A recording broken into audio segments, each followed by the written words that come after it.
Right. Welcome, everyone. I think we're ready to begin. At the very top here, let me say hello and welcome to Simon. Welcome, Simon. Thank you, Brad. Hi, everybody. Simon Woods. I'm President and CEO of the League of American Orchestras. I'm actually deputizing today for our Vice President of Resources and Research, Karen Yer, who's on a delayed flight as a result of the snow chaos here in the Northeast. But it's great to see you all. Great to see so many people. And I want to start off by saying a huge thanks to Brad and the TRG team for hosting this meeting. And in fact, even more than that, for this amazing partnership we have together. It's really tremendously valuable to us at the league and to the field to be able to benefit from the sort of insights that you are all providing us and that Brad and the team are analyzing. Um, as you know, it provides you with a bunch of real-time insights through the dashboard that the TRG has created. I'd emphasize the real time here. It's the real-time aspect of this data, not 2 years delayed, but just a couple of months and delayed, which is the thing that I think makes it particularly valuable. Brad, thank you so much for that. And to everybody, I'd say, we're always incredibly eager to hear how your experiences in your orchestras align with the findings. Sometimes they're similar, sometimes they diverge in little ways, and that insight is really important to us. So let's hear about that in the chat, and of course, also feel free to reach out to us, to reach out to Karen at any time, so we can understand those nuances. But Brad, thank you very much. Sincerest thanks to you for amazing work, and pass it over to you. Looking forward to the insights. Amazing. Thank you. Thank you, Simon. And yeah, my also enormous gratitude to Karen and Andrew Ansel, who have been my partners in putting this together and reviewing these and preparing this analysis for you all today. So yeah, truly a team effort. Um, and so just a real quick bit of housekeeping. This will be recorded and the deck will be posted as well as the recording will be posted shortly afterwards. So you'll be able to access this after this session and share it with others within your organization who aren't able to watch it live in real time. Also, if you've got questions, please feel free to drop them into the chat. The Q&A function is not turned on, just the chat. So Andrew is going to help me out and keep an eye on the chat. And there should be some time as we get towards the end to highlight a few of the questions that come in that we can discuss as time allows. But otherwise, we've got a lot of charts and graphs to talk through, and in particular, really looking at what's been going on in the season so far, with particular emphasis on what we've learned coming out of the holiday season. So, preamble over, let's get to the data already. And just a reminder, Simon touched on this, but this project exists because of your participation in our arts and culture benchmark. So thank you. And also as a reminder, you all who are participating in the arts and culture benchmark have access to your data and a more aggregated benchmark data comparison set than what we have than what we're going to look at today. But you can log in and access your data in relationship to some of the aggregated benchmark data. And so you can see how you individually stack up against some of the trends that we will highlight today and others that we just won't have time to get to. If you've forgotten how to get into that or to log in, just you can access our help site, and our folks will be happy to get you your accounts connected. Okay, first things first, let's talk about what is in the data itself. And so what we have here is just a brief outline. We are looking at 39 US orchestras, and in particularly those that have a consistent set of data going all the way back from July of 2021 through December of 2025. This just gives you a breakdown on the distribution in terms of the sizes of those orchestras and their geographic distribution. We wanted to make sure there's a consistent participation in data set. This is a slightly larger group than what we had in from our last update, which we delivered in September. Some more nitty-gritty here in terms of what we're going to look at today. We're going to look at single tickets, holiday tickets, and subscriptions and memberships, as well as some donation information. So there's some slight variations in the time scales here for reasons I'll elaborate on, but single tickets and donations The time scale we're looking at here are transactions that took place between July and December of 2025. We'll be making some comparisons to the years prior. When we're looking at holiday tickets, we're looking specifically at what we're calling holiday-centered programming. So this is programming that we've isolated that took place between the months of November and December of 2025, and it had some seasonally relevant words in the title. This is how we've tried to make a really simple pass at understanding programming that has clear Christmas, holiday, New Year's, November, December holiday period content in mind, which we've drawn from the titles there. And again, we'll make some comparisons to previous years. As a reminder, when we're looking at the holiday ticket sales, we'll be looking at all ticket sales. So that will be a combination of the single tickets, subscription, and membership tickets. When we're looking at subscription membership together, we've tried to align that analysis to be with the timing of when most of that sales activity takes place. So we will be looking at almost an entire year there from February of 25 through December of 25 to try to capture the bulk of when subscription and membership activity takes place for the 25-26 season that most folks are in right now. Lastly, there are a number of comparisons to other performing arts organizations just to kind of put Hi. some general broad context into the into where orchestras are compared to our peers in other sectors. So just so you know, that's about 142 different organizations in theater, performing arts centers, dance, opera, ballet, and non-symphony symphony orchestras. So that's what we mean by these other performing arts comparisons that you will see in the data. Okay, that's setting the stage. Lastly, and importantly, all the revenue figures that you will see in the upcoming slides have been adjusted for inflation based on December 2025 data. We're trying to look at all of the revenue numbers from the previous seasons through a lens of basically 2025 dollars so that we can get a sense of not only what's been happening with inflation, but has there been real growth in revenue or per capita revenue outside of inflation. First things first, single tickets. So again, we are looking at transactional data between July and December of 2025.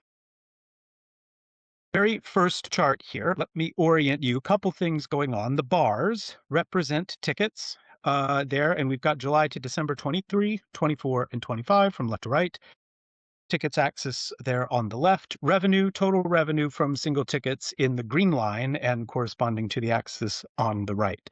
Um, so the thread, so maybe maybe in contrast to snow chaos on the East Coast, this so much of these charts are going to bring stability and a very smooth and steady picture for the most part over the past few years. So this will be a consistent trend through the analysis. Is just how little variation we're seeing over these past few periods that we're looking at now.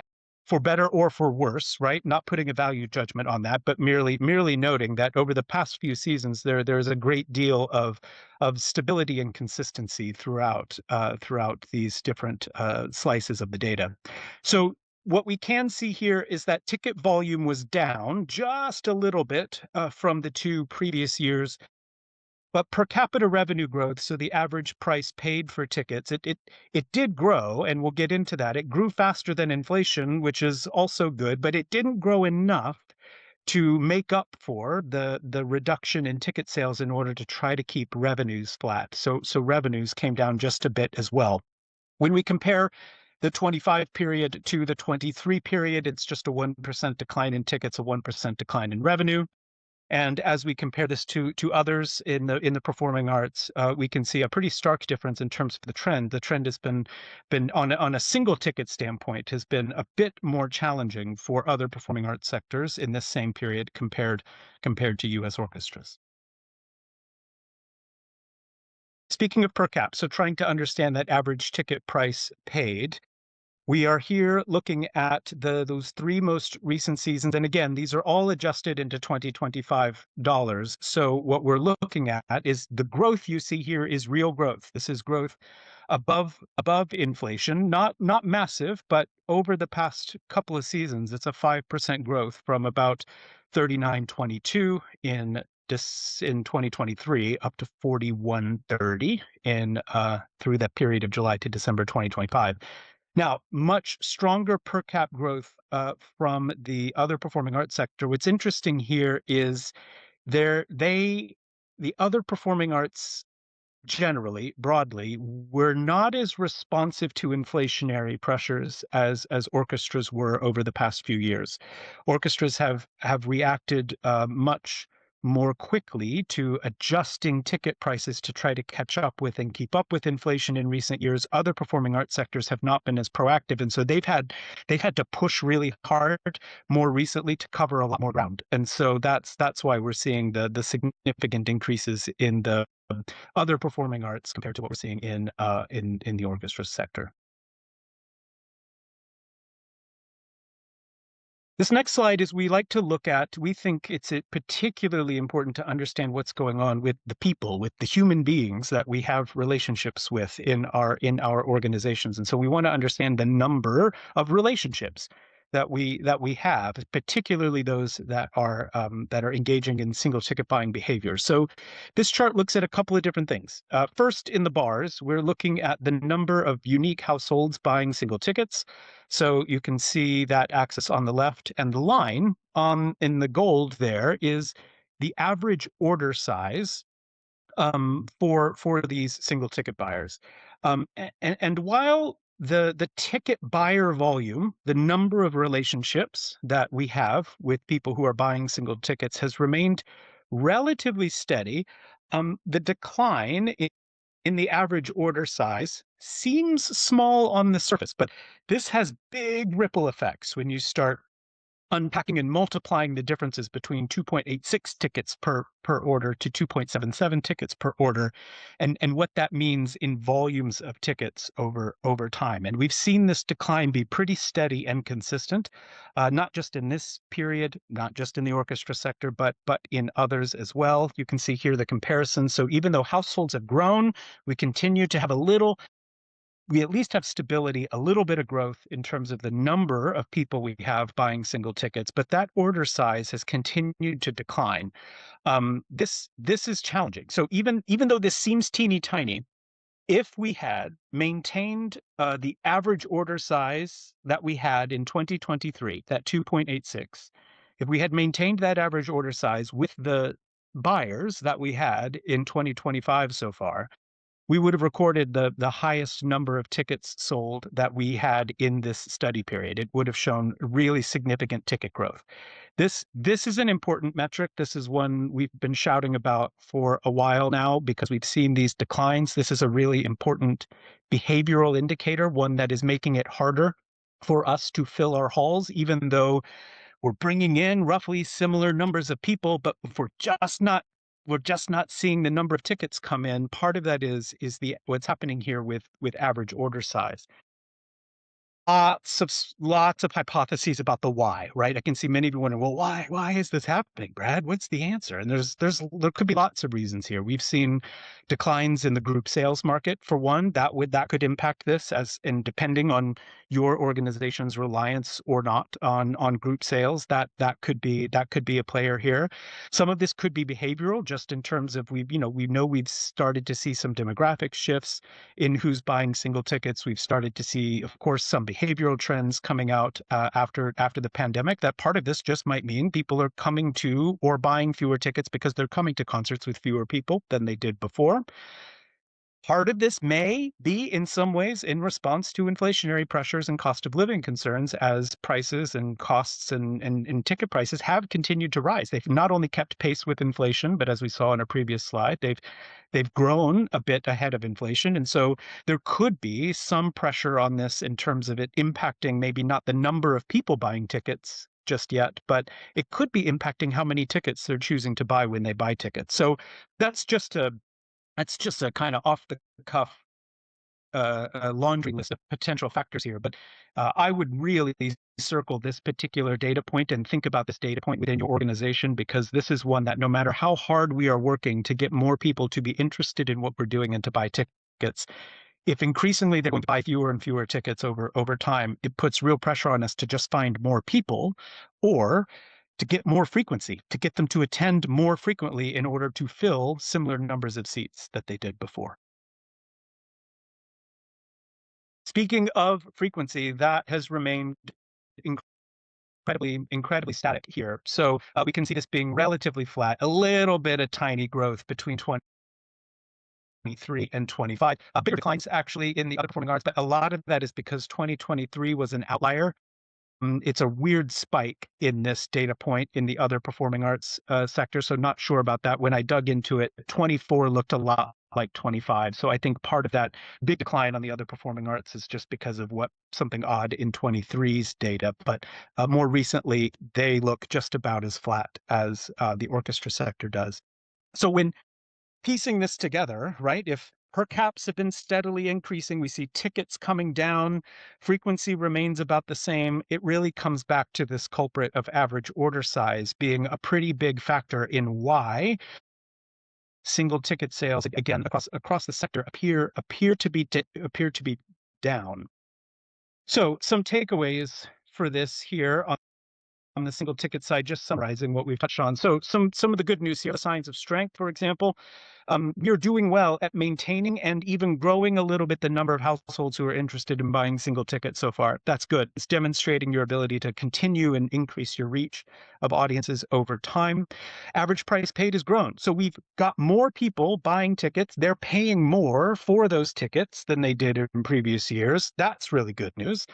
And at least the frequency has been steady.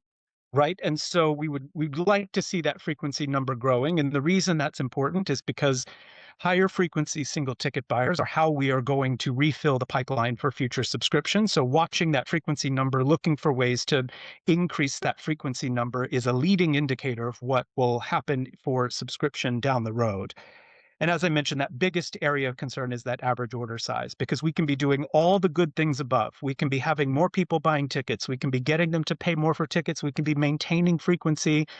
But if their order sizes are shrinking, our tickets are ultimately going to decline as well. All right, let's take a look at holiday sales. Again, looking at events and holiday-centered events that took place in November and December of 2025. So similar chart here is what we saw on the single ticket side of things. We've got the ticket volume there in the green bars and the revenue volume in the green line. So we can see a bit of a decline in the tickets, but the revenue decline is not as sharp. So tickets here have also come down about 4%. So this aligns and is similar to some of the declines that we saw in overall ticket sales between July and December. There's been a bit more growth on the other performing arts side of the sector here, not massive, but note the difference in the decline between the tickets and the revenue. Revenue not declining by as much as tickets, and that's because we've been able to really lift that average ticket price in order to offset the potential revenue loss by having sold 4% fewer tickets. There's some other impacts here as to why ticket sales may be down that we'll get into in a moment, but this is kind of the big picture, the overarching view. So some factors here to consider about what might be going on and what did we find when we dug into a little bit of the volume of concerts and the schedule and the type of concerts that are taking place within this holiday period. There's some interesting observations. First, I probably don't have to tell you all in orchestras who probably have the number of days between Thanksgiving and Christmas memorized every year for the next 5 years and how that number fluctuates, and so with it your sales, right? So this prime holiday period is just that. We go through, because of the nature of the calendar, we have good years and tough years in terms of when Christmas falls and when Thanksgiving falls, and the number of weekends we have there and the number of days in general we have between those two holidays can have a big impact on what we see in holiday sales. And it just so happened that between 23 and 25, there were 14% fewer prime holiday days in 25 compared to 23 when we look back over the past couple seasons. So fewer days to sell usually equates to having fewer concerts. And so there was a decline in the number of performances offered in 25 compared to 23, 6% fewer concerts. Broke this down a bit more. And we split out the difference between, so imagine that kind of the whole pie is being that holiday centered programming, as I described at the top. We then split it into two categories: programming that was clearly holiday pops or Messiah related concerts, and then everything else. And what we found was is that actually the volume of holiday pops and Messiah concerts grew in this period, but the number of where we're seeing the contraction in concerts is in that other category of programming, right? This could be film, scores, or other holiday events that are outside of the standard kind of regular offerings of holiday pops and Messiah in this time. So it's interesting that even though there's a contraction of concerts, there's even different trends happening within the types of concerts. And again, how this relates to having 4% fewer tickets, 2% lower revenue, but we've got 2% higher per caps, which is what balances out that ticket and revenue relationship. All in all, I would take this as a positive sign, right? We had fewer time to sell between the two seasons that we're comparing. We had fewer concerts, but the decline in tickets was smaller than the decline in concerts, and the decline in revenue was smaller than the decline in tickets. So all in all, considering we had a compressed season, we had fewer concerts to only see a 2% revenue decline, is a relatively good sign in terms of being able to get through a season that may have been a bit more compressed, and to only be down 4% on tickets, even though being down 6% on concerts, at least tells us we were perhaps more efficient in selling the product we did have in this time. I'm going to nerd out just a little bit more on this element between the two types of programming, because I find this really interesting. The chart you're looking at here breaks down the tickets sold between that other holiday category there in the kind of teal green, and then the light blue is that holiday pops and Messiah. And then what you can see there are the number of concerts for each in the lines. So the blue line is the number of concerts we've seen over the past couple of seasons with holiday pops and Messiah, and the green line is a pretty steady decline in the volume of concerts in that other category. So this has had an impact, right? Obviously, the more concerts we have to sell, the more revenue we can generate. So when we look at just holiday pops and Messiah, comparing the 23 and the 25 season, right? More concerts, more tickets, and even more revenue. So what I don't have to tell many of you is just how powerful and efficient that particular flavor of holiday programming can be. That we can, for example, increase that volume of programming by 5%, but we can increase the revenue from that flavor of programming by even more, up to 8%. When we look at other holiday programming, for example, it isn't quite as efficient. These numbers are pretty well related, right? Fewer concerts means fewer tickets, means fewer revenue, less revenue. So the per cap there plays a difference in limiting the impact of the revenue. But think about this within your own organization, your own composition, for those of you who may have lots of different products happening at this time of year, how subtle shifts in either the composition, the proportionality of that programming may have different impacts ultimately on how full the halls are or how full they feel, and what we may be able to drive from a revenue standpoint by where we focus. Um, Part of the hypothesis here maybe is that sometimes that other holiday programming is more expensive. Sometimes the margins aren't as good on that programming. It can come with bigger expenses in some cases than some of our holiday pops and Messiah concerts can. So I wonder how much of this, as you think about your own rationale within your own organization, I do wonder how much of this is about our how we try to optimize on the expense side of the equation, even though right now we're just looking at concerts and revenue. Per capita revenue, as we mentioned here, it's not only keeping pace with inflation, it's got a little bit of growth, at least compared to 23. But note, between 24 and 25, it's pretty flat. So not a lot of growth in the past year, but the growth really coming from comparing 25 to 23. The other performing arts, in terms of their holiday-centered programming, per capita revenue has come down just a little bit.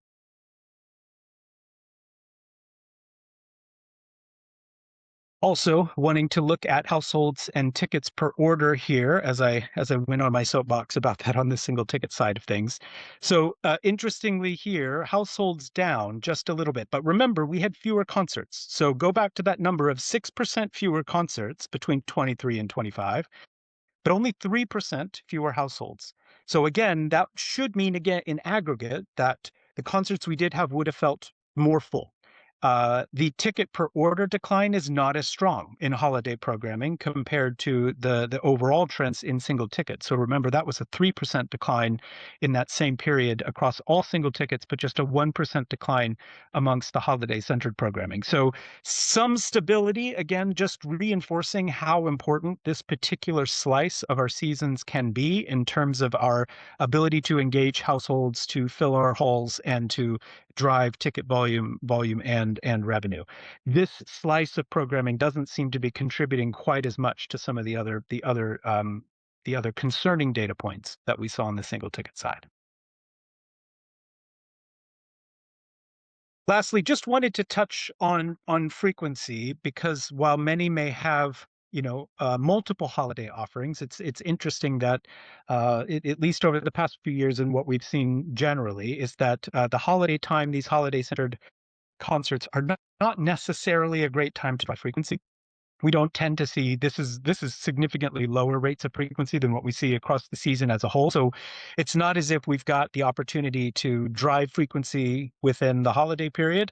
Oftentimes we're going to get people in for one holiday show. That's going to be their experience. And so puts more pressure on us if we're going to grow this to use other levers that we have to pull. So if frequency is not one that we can pull, we're going to have to pull the household volume or the tickets per order lever in order to fill halls and to drive revenue. It's been pretty flat in the other performing arts as well. Okay, so just some takeaways here. We saw some of this concert volume grow, but it was still below 23 levels. So it grew in 25 compared to 24, but it was still below 23 levels. The ticket volume contracted less than concert volume, so that's really important. And the proportionality of the concerts means a big deal, right? It just confirms the general understanding and kind of what we know is how important those holiday pops and Messiah concerts are, being key ingredients to holiday programming. Very, very efficient. Let's talk subscription. All right. So, as a reminder, we are looking at transactions for mostly the 25-26 season, which would have taken place, those subscription transactions would have taken place mostly between February and December of 2025. We look at subscription and membership by tickets as the simplest way to capture this. Everyone's got lots of different packaging structures and mechanisms and membership plans and different types of BYOs and CYOs and flex and all the different flavors and mechanisms we have to try to encourage folks to commit to multiple shows at once. So we boil it down to ticket types. So what we're looking at here are tickets, not necessarily packages, and we're looking at tickets in the blue and revenue in the green. And encouraging signs here that from a ticket standpoint and a revenue standpoint, we've seen consistent growth over the past few years. We're up 6% in terms of the number of subscription tickets being issued between comparing 25 to 23, 7% increase in revenue. Seeing similar growth in other performing arts as well. Bigger growth there, which I'll unpack in a moment. There's some other metrics that are contributing to that. Here is the next layer, which is to look at subscribers. So now we're looking at households, not tickets, in the purple bars, and we're looking at the average price they are paying for their subscription or membership tickets in the green line there. So that's the inflation adjusted per cap for the 3 years in the study period. You can see the per capita revenue being incredibly flat, which basically means it's just keeping pace with inflation, no real growth beyond inflation there on a per ticket basis. But there's actually been a slight decline in households, at least in 25 compared to 24. It's still larger than the number of households in 23-24. So we've seen 2% growth comparing the first year to the last year, a tiny decline in the per capita revenue. But the other performing arts have seen similar growth in households in that period, but have been much more assertive in terms of driving per capita revenue up well above inflation. So that's a big part. That's layer one. If you think back to the previous slide as to why other performing arts have seen, much stronger revenue growth than the orchestra sector, part of that is the per cap pressure on subscriber and member tickets. But what we've actually seen is a slight decline in subscribers, but even though tickets are up, which means the detectives in the webinar and the sleuths out there, the math nerds, have probably already figured out that must mean we have people buying more tickets, that their packages are getting bigger. We have fewer households, but tickets are going up. It means those households are buying more tickets as a part of their package, which is exactly what we're seeing. And it's a pretty significant increase. It's a 9% increase up from 23-24 compared to 25-26. The purple bars here is just reiterating the number of member households. It's exactly the same as the previous slide so that we can see that difference between a decline in households but an increase in the number of tickets. This trend is consistent in the other performing arts as well. A little bit bigger even on the other performing arts side in terms of their number of tickets per household. So when you compare those two factors, right? Growth in households, growth in tickets per household, growth in average ticket price of those subscription tickets, all of that builds into what we saw in that very first slide, with per capita revenue being the biggest difference between the other performing arts and the orchestra sector. So what I think is interesting in this slide is we looked at this data in the first half of the season, in when we were together in September, and we looked at data between February and July, which was the period that was more heavily informed by everyone's renewal periods. And what we saw were early indications that subscription for the 25-26 season was going to be incredibly strong. When we compared that same 6-month period to others, it was well ahead of the previous years, and we were hoping that that was going to be a good early indicator of of a real meaningful lift in subscription for the 25-26 season. And that didn't entirely play out. We still saw the growth in the size of the packages, but we landed in a place where we actually had fewer subscribers than we did last year. And so part of this, the hypothesis we've got here, is that what this suggests is that the 25-26 renewal season, really strong. So really strong renewal, but then the acquisition part of the campaign didn't didn't keep didn't grow at that same pace. If anything, the acquisition part of the campaign fell a bit short compared to 24-25, which raises some could, if thinking through that hypothesis, raises through some interesting questions about real growth in subscription as we're both becoming really good at retaining and getting our retaining folks to buy larger and larger packages, doing so while even keeping the average ticket price relatively flat. So you could imagine, for anyone, as you buy a bigger package, oftentimes your discount gets larger on your single tickets. And so, in some ways we could see the average ticket price decline, but we've been able to hold that line. The average ticket price has remained steady despite growing package sizes. But we think that's been predominantly influenced by strong core renewal audiences, and there's still a lot more softness in the acquisition side of the equation, which might be limiting the growth of subscribers, even though we've seen subscription tickets overall increase. So again, some takeaways here. Again, that sign of strength is we will take more subscriber tickets all day long. We'll take more subscriber revenue all day long. That's really good news. We've been able to keep the average ticket price for subscription and membership tickets largely in pace with inflation, despite having larger packages, which could have put downward pressure on that average ticket price. So would still be looking to see that grow in time. At some point, that price is going to have to come up. But right now, the revenue growth is coming mostly from ticket volume growth. It's 1 year of data, and it is still better than 23, 24, but that 25, 26 subscriber member household number is just something to flag. As we get more years of data coming out of COVID and we're able to maybe zoom out a bit more, we may still see that the trend line is overall positive, and there's going to be these fluctuations from year to year. Programming can play a big, big, big part of this as well. And so it's perhaps normal to see some fluctuations, but I'm just flagging it mostly because we felt like we were seeing some really different signals in the data in the first half of the season that didn't come through. So there's something there worth watching over the next season to really understand, you know, can this membership subscriber growth moment come, or are we going to continue to largely tread water or experience little bits of growth? All right. Last, let's touch a bit on individual giving between July and December. I want to put all kinds of caveats around this data, and it's why we've only got a couple of slides. This is some of the most difficult data to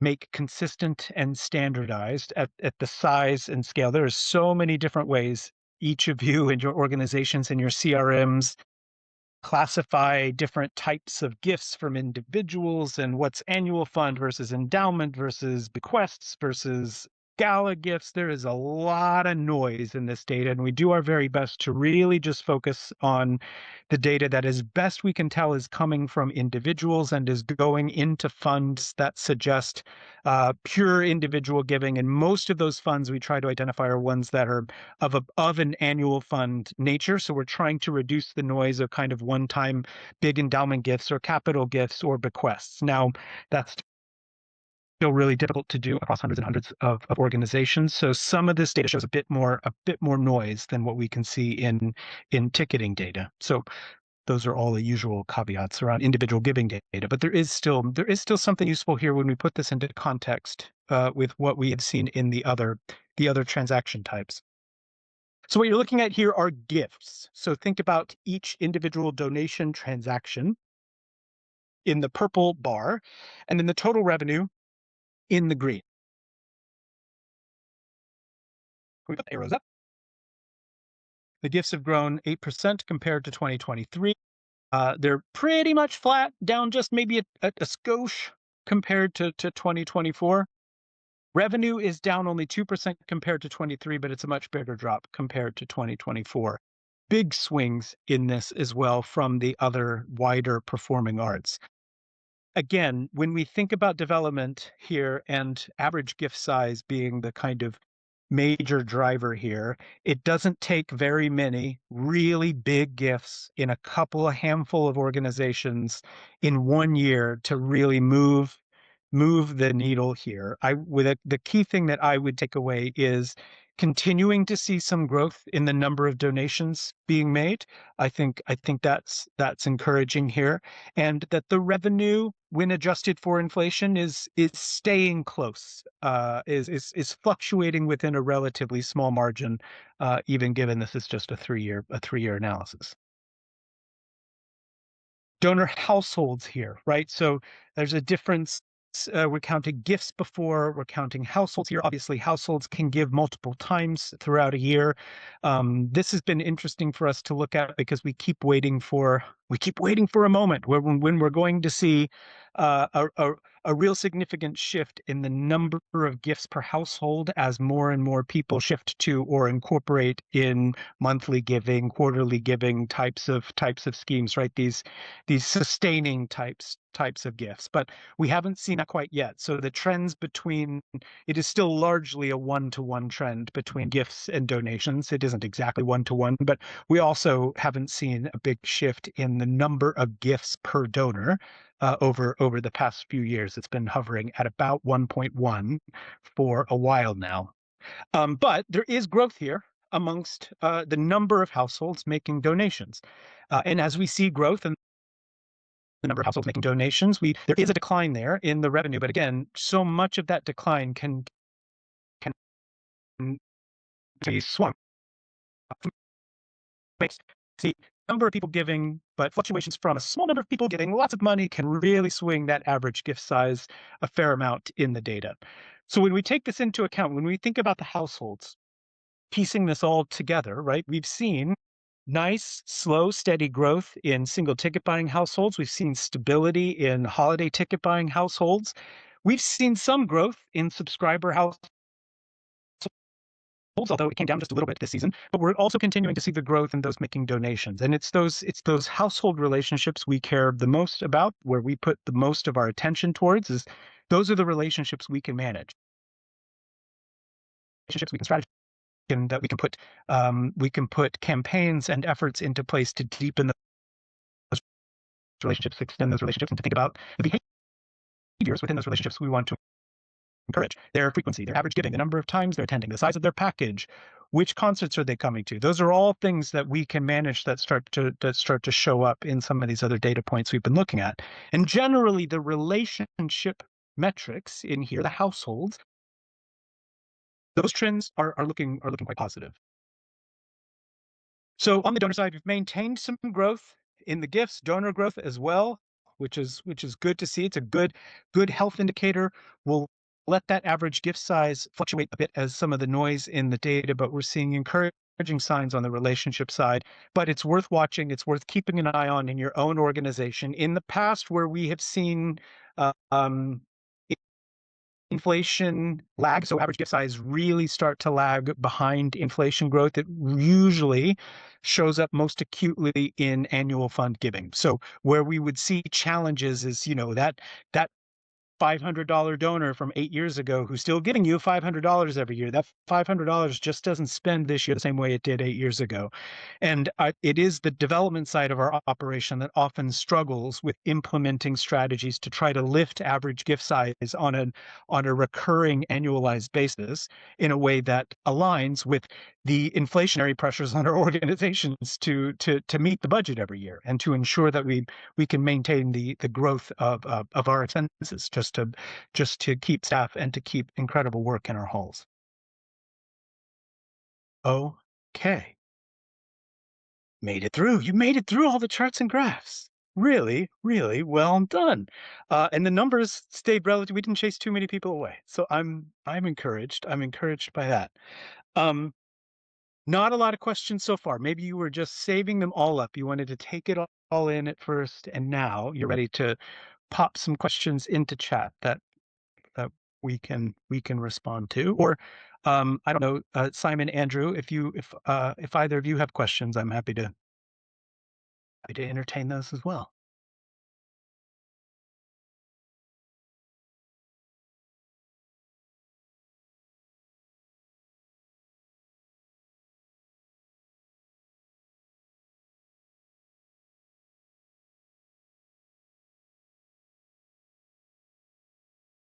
Not everybody all at once. That's all right. The thing I would be thinking about is if there are parts of this that resonate for you. Like, remember, this is relatively aggregated data from organizations of lots of different sizes, lots of different parts of the country, lots of different models. Um, and so, yeah, there's an element of this where you want to take it with a grain of salt, but I also there is some benefit in understanding wider trends in a group, in a sector. So if it were me, if I were sitting in an organization, I would be curious, how many of these metrics am I aware of within my organization? Are you measuring these in the same way, or are these the types of data points you only see in exhilarating webinars like this one? Great. Thanks, Andrew. Question for orchestras here. Hey, and Brad, while Andrew's putting that in, just Yep. one thing that just occurred to me, I'll just jump in here and ask you. Um, one of the questions we've had is, the kind of the sample size here. As you take up this benchmark, which I think, what is it now, 55 orchestras? Is that this rough number? 40, Uh, 40-ish now in the oh, 40. US. It's Okay, a so it's few more when roughly we get into Canada. Yeah. so as you break that up between the different group sizes, you're getting down to kind of single digits in some of them. So to what extent do you think it is possible that the data can is that a few outlying orchestras in an individual chunk of the sector could actually skew the results. And I think that's a question some people have been interested in, as they try to kind of square their own results with what they're hearing from you. Yeah, I mean, no question that yeah, the smaller the sample size, the greater the risk of there being a handful of outlier organizations who may have really unique conditions or circumstances, and they may even be temporary. And this is something that Andrew and Karen and I have been watching for in the data set.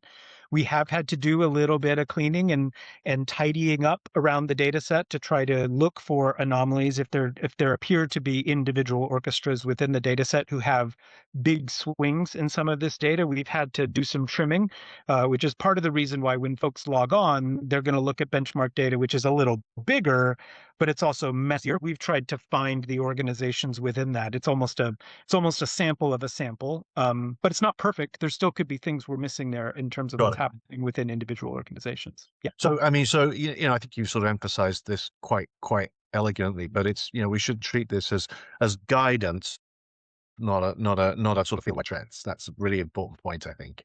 Yeah, I think so. And for me, I think that the provocation I would have is, at least from our particular point of view and what we're looking for, is that the types of data points and the trends that I'm looking at here are things that we find critically important at an individual level as well as an aggregated level. And that take this for what it's worth on an aggregate level with all the risk and caveats applied. I would encourage individual organizations to be caring about these particular metrics within their orchestras, because these are the things these are the data points that will indicate to you the health of your relationships, the strength of your revenue, the strength of your pipeline for subscription and donation. Yeah, very good. We got a good question from Anwar in the chat here. Maybe you want to address that. Oh yeah, yeah. As many of us are starting subscription campaigns, is there any additional thoughts on the acquisition side we should be thinking about? Um, yeah, it's a great question, Anwar. This this is where the first part I would say is understanding your pipeline for acquisition. It is everyone, not everyone, but let's say 99% of your new subscribers for the 26-27 season are in your database right now. They have engaged with your 25-26 season in all kind of statistical likelihood. And so that means it's measurable, it's knowable in terms of how much pipeline do we really have. How many unsubscribers within the frequency that they are ready to take that next step if asked to become a subscriber, that they could understand the value proposition of becoming a subscriber. And do we have a product that can connect them, that can be that bridge between however they're engaging with single tickets with how to get them into being a subscriber for the first time? Sometimes for organizations, that gap is too big. We may have entry level packages that start at 8 concerts, whereas most of our single ticket folks are barely attending two, three, four at best in a season. And for them to become a subscriber, they're exaggerating a little bit, but only because I've seen these examples in organizations we work with. So part of it is to be thinking about, do I have the right pipeline? Do I know how many real high quality prospects I have for acquisition in my database right now, today, as you're starting your campaign? And do I have the right product that can help bridge the gap between a relatively frequent single ticket buyer and becoming a subscriber?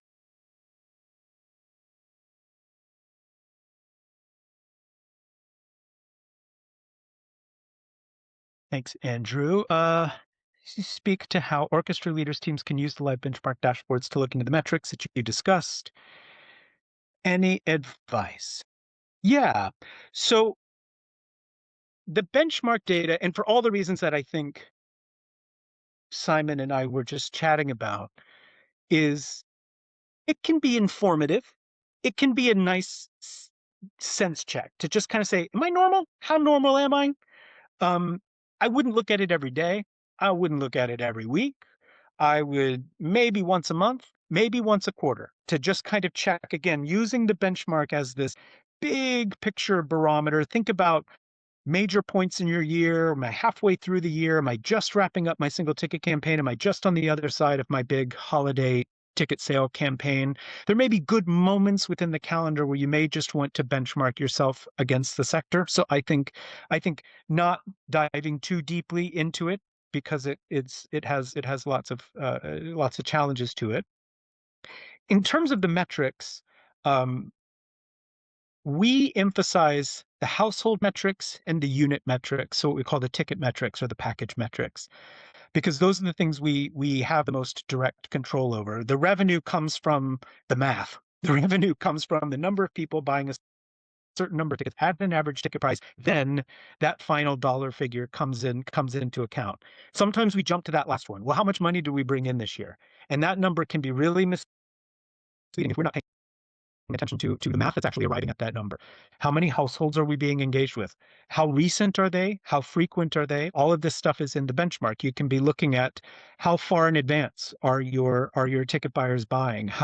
What proportion of your ticket buyers are coming from being active within your database or who are new to your database, who are being reactivated for the first time in a long time. Having that awareness of your relationships, the number of tickets they're buying and what those unit numbers are looking like, and then that average ticket price that you're seeing are really the most important metrics that will have the impact on that revenue figure.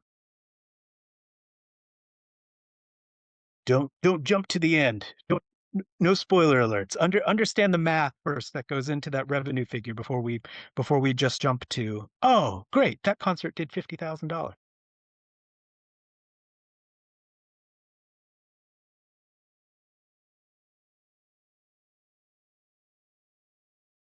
Well, as we wait for one or two more, in case they come through, I will just reiterate at the top, as what we said at the top. We will make this recording available. We will make the deck available. Um, those of you who have attended, you'll get stuff from TRG from the webinar. You'll get links and things, and then I believe we will post this to our site, and then I think we share that link with the league, so the league will help connect you all to where to find those resources within a few days or so once we pull all of this together. So you'll have access to this. And again, if you're trying to log into the benchmark or get new folks on your team's accounts, there's a help desk at trgarts.com email address. If you're having trouble getting into that and looking at it, you can contact them and they can add folks to your account or they can help you get connected.